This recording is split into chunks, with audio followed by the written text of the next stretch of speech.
सरकार में सत्ता प्राप्त करने के लिए एक दूसरे के एमएलए एमपी को खरीद कर लोग सत्ता हथियाने का प्रयास करते हैं।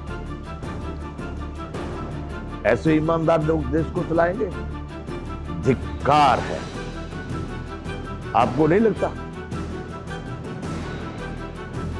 फिर तो एक जो पिक्चर में कोई बंधु गीत गा गए थे कि रामचंद्र कह गए सिया से ऐसा कलयुग आएगा और जिसके हाथ में होगी लाठी भैंस वही ले जाएगा।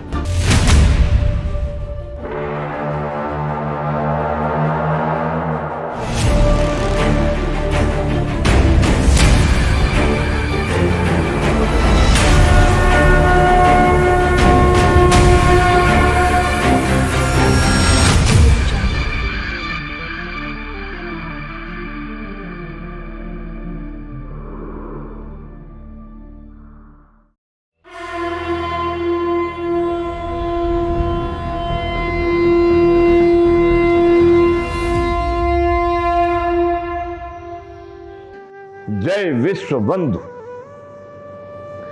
तो बंधु, अब हम चर्चा करेंगे राष्ट्र भारती में धिक्कार है।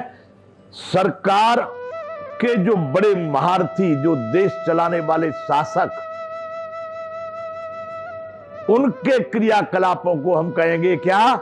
धिक्कार है। मैंने सुना है बंधुओं, बड़े बड़े बवाल होते हैं यहां। देखिए कितना हमारा देश श्रेष्ठ और उच्च कोटि का बन चुका है कि यहां पर इतनी ईमानदारी होती है। मैं बात करने जा रहा हूं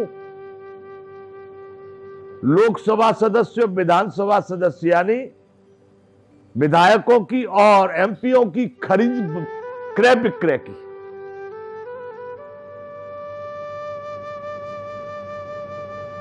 होता है कि नहीं? मैं नहीं कर रहा हूं भाई, मैंने कभी कभी टेलीविजन पर सुना है, बड़े बड़े चैनल वाले कह रहे कि उन्होंने उतने एमएलए फोड़ लिए, उन्होंने इतने एमएलए खरीद लिए। एक पार्टी दूसरी पार्टी पर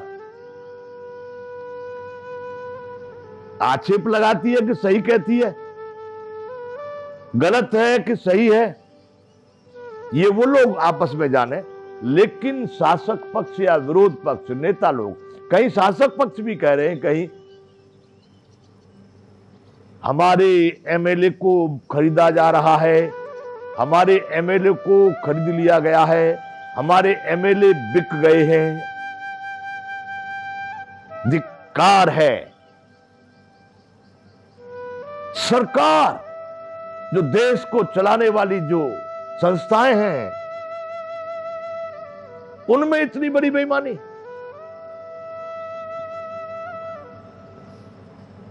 कहते तो ये हैं भाई कि कहीं इस तरह का खरीद फरोख्त ये होता तो एक अपराध हो गया।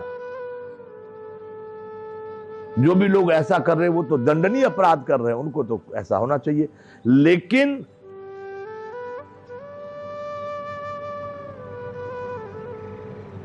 हमारे पास एक दो काफी वकील लोग आते हैं, वकील सरकार में जो केस वेस लड़ते हैं कोर्ट में, कचहरी में, वैसे लोग आते हैं। उन्होंने जो विधान पढ़े हैं, उन्होंने जो पढ़ाई पढ़ी, उसमें बताया जाता है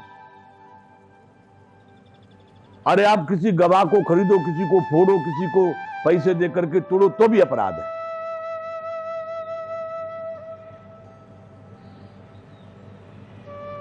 बंधुओं, जो आपके शासक हैं, जो देश को चला रहे हैं, जिनको आपने अपनी तरफ से मतदान करके सत्ता दे दी गई है, वैसे लोग सत्ता के नशे में कुछ भूल गए या ये क्या कर रहे हैं? मैं कहना यह चाह रहा हूं कि यदि किसी भी पार्टी के कोई भी एमएलए एमपी हैं, उनकी खरीद बेच मतलब क्रय विक्रय कम पैसे में थोड़ी होता होगा। 25-50 हजार में होता होगा, 25-50 लाख में होता होगा। हमने सुना है बंधुओं, कभी कभी ऐसा लोग कहते हैं भाई करोड़ों रुपए दे करके सरकार में सत्ता प्राप्त करने के लिए एक दूसरे के एमएलए एमपी को खरीदकर लोग सत्ता हथियाने का प्रयास करते हैं। ऐसे ईमानदार लोग देश को चलाएंगे? धिक्कार है। आपको नहीं लगता? फिर तो एक जो पिक्चर में कोई बंधु गीत गा गए थे कि रामचंद्र कह गए सिया से ऐसा कलयुग आएगा और जिसके हाथ में होगी लाठी भैंस वही ले जाएगा।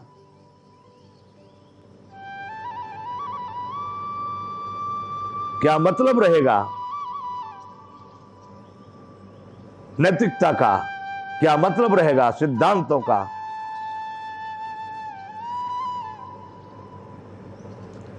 ये देश की प्रजा के साथ में छल नहीं? ये देश के लोगों के साथ धोखा नहीं? भाई उन्होंने तो वोट उस पार्टी के नाम से उस व्यक्ति को दिए हैं जिस पार्टी से वो लड़ा था। आपने बीच में ही खरीद लिया, या यूं कहे कि वो अपनी कीमत लेके उधर चला गया।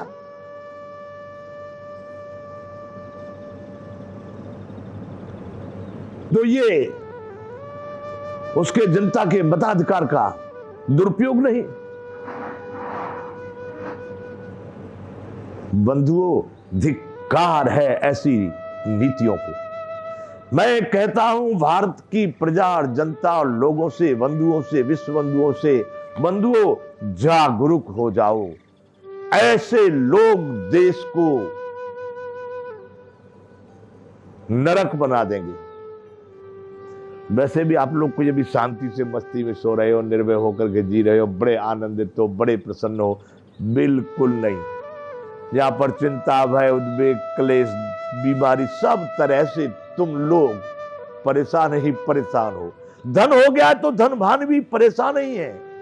उनसे तो गरीब आदिवासी लोग जो है वो तो भी ज्यादा सुखी संतुष्ट है। वैसे भी आपका जीवन कोई बहुत अच्छा, अरे तो थोड़ा सैद्धांतिक रूप से, नैतिक रूप से अपने जीवन को अपनी तरह से ही जी लो। ऐसे लोगों को वहां राजनीति में ले जाने से, शासक बना देने से देश का कौन सा कल्याण, तुम्हारा कौन सा कल्याण? ये बंधुओं, डंके की चोट पर कह रहा हूं, मैंने ऐसा टीवियों पर हजारों बार सुना है।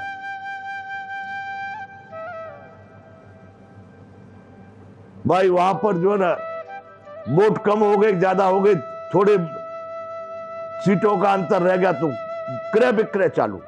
बड़े बवाल होते हैं। वो उधर को ले गए, वो उधर ले गए, कोई होटलों में ले गया एमएलए एमपी को, तो कोई जंगल में ले गया, और क्या हो रहा है, रक्षा सुरक्षा। तो आपको नहीं लगता कि धिक्कार है ऐसे राजनीति को? निर्णयात्मक स्थिति, निर्णयात्मक विधि विधान जब तक देश में, जब ये शासक पक्ष और विरोध पक्ष लोग, नेता लोग इस तरह की क्रय विक्रय और इस तरह का करेंगे तो दूसरे लोग ईमानदार बनेंगे। उनसे अपेक्षा रखेंगे कि प्रजा हमारी बहुत सैद्धांतिक, और आप सार्वजनिक रूप से आपकी बेईमानियां दिखाई दे रही हैं। आपका जो भी कुछ चरित्र है वो टेलीविजन पर दिखाई दे रहा है। आप प्रजा से अपेक्षा करेंगे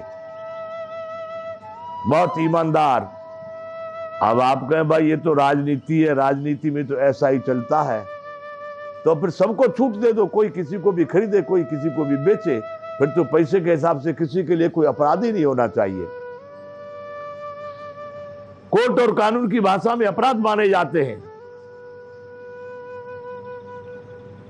किसी को प्रलोभन देना अपराध है।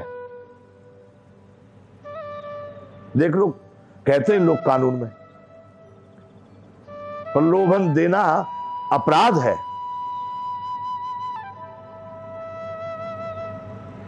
अगर राजनीतिक लोगों को इतना ही शौक है राजनीति में आने का, तो माई के लाल बनकर के राष्ट्र के लिए लड़ो। जनता के साथ में उनके मत का दुरुपयोग न करो। जिन्होंने तुम पर विश्वास रखा है उस विश्वास का पालन करो। धन के लिए बिको मत और दूसरे तुम खरीदो मत। तो बंधुओं, मैं आज इस विषय का कहना चाह रहा था, मैं जो कहना चाह रहा हूं कि ऊपर जहां पर जो सरकार चलाने वाले लोग हैं, जो वहां पर बैठे हुए लोग हैं, वो लोग यदि क्रय विक्रय में पड़ जाएंगे तो फिर दूसरे लोगों का क्या होगा? भारत में जो प्रजा वर्ग है उनका क्या होगा? तो बंधुओं, मैं आपसे इस तरह की चर्चा करता रहूंगा, उन बातों को बताता रहूंगा जिनको आप जानते हैं लेकिन आप बोलना नहीं चाहते, जिनको आप समझ रहे हैं लेकिन कहना नहीं चाहते, भयभीत हैं हमारे ऊपर कोई केस कर देगा, मुकदमा कर देगा, सरकार के उसमें विरोध में बोलेंगे तो अरे काहे का सरकार का विरोध है, हम तो सरकार के सपोर्ट में बोल रहे हैं। यदि सरकार इस तरह की सैद्धांतिक नैतिक हो जाए तो देश अपने आप उन्नति करेगा। विश्व में प्रथम नंबर का फिर जो भारत था, विश्व गुरु भारत था, श्रेष्ठ भारत था, वही भारत फिर से हम यहां पर बना सकेंगे। परंतु ऐसे कार्यों को मैं धिक्कारता हूं जहां पर के एमएलए एमपीओ का भी क्रय विक्रय होता है। यहां पर विराम करेंगे। जय विश्व बंधु।